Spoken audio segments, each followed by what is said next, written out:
SSC পরীক্ষার ফলাফল প্রকাশিত হয়েছে। কারো মুখে বিজয়ের হাসি, হাতে ভি চিহ্ন, কারো মুখে হয়তো টু শব্দটিও নেই। যারা গোল্ডেন A+ পেয়েছো তাদের আর প্রশংসার অন্ত থাকবে না।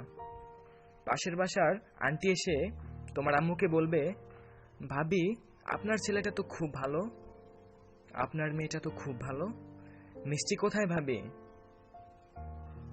A+ পেয়েছে বলে কথা। সাংবাদিকদের ঢল পড়ে থাকবে এসএসসি পরীক্ষায় জিপিএ 5 প্রাপ্ত শিক্ষার্থীদের ফটো সেশনের জন্য।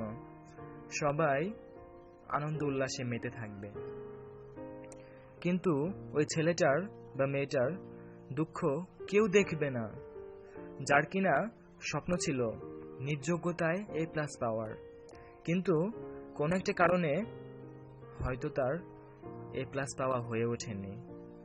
পাশের বাসার সফল কোনো ক্লাসমেটের মা বা আত্মীয় এসে বলবে, ভাবি আমার ছেলে জিপিএ 5 পেয়েছে, এই যে নিন মিষ্টি খান, আপনার ছেলেটা বা মেয়েটা কোথায়?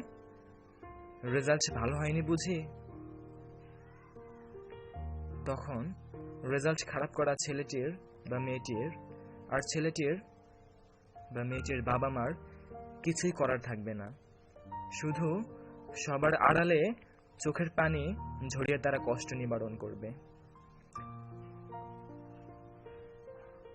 A+ না পাওয়া ছেলেটি বা মেয়েটি সবসময় ক্যামেরার পেছনেই পড়ে থাকবে। A+ধারী শিক্ষার্থীরা যখন উল্লাসে মেতে থাকবে তখন সে দাঁড়িয়ে দাঁড়িয়ে হতাশায় ভুগবে।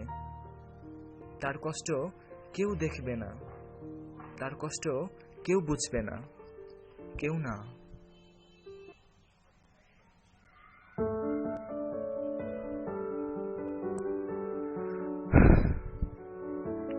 আমি আজ সবাইকে একটা কথাই বলবো, আরে বোকা, এটা জীবনের শেষ পরীক্ষা নয়।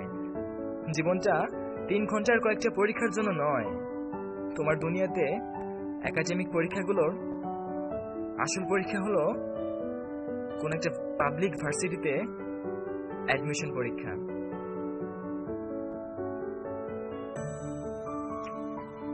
A+ পেয়ে কেউ আনন্দে আত্মহারা হয়ে ওঠো না। আনন্দে আত্মহারা হয়ে কেউ পড়াশোনা বাদ দিয়ে ঘোরাঘুরি করো না। আর যারা A+ পাওনি তারা দেখিয়ে দাও, সবাইকে জানিয়ে দাও তুমি আমার মতো তথাকথিত জিপিএ 5কে ভালোবাসো না, তুমি ভালোবাসো একজন ভালো মানুষকে। তুমি দেখিয়ে দাও, তুমি ভালো মানুষ হয়ে দেখিয়ে দাও, পুরো পৃথিবীকে জানিয়ে দাও 2 বছর সময় আছে তোমার হাতে। কলেজ লাইফের প্রত্যেকটা সেকেন্ড তুমি কাজে লাগাও। তোমার নিজেকে প্রমাণ করার জন্য এই 2 বছরই যথেষ্ট। যখন তুমি একটা ভালো ভার্সিটিতে চান্স পাবে তখন কেউ তোমাকে এসএসসির রেজাল্টের কথা জিজ্ঞাসা করবে না। সেই দিনই তুমি সফল হবে ইনশাআল্লাহ। সবার জন্য অনেক শুভকামনা। সবাই অনেক বেশি ভালো থাকবে। আল্লাহ হাফেজ।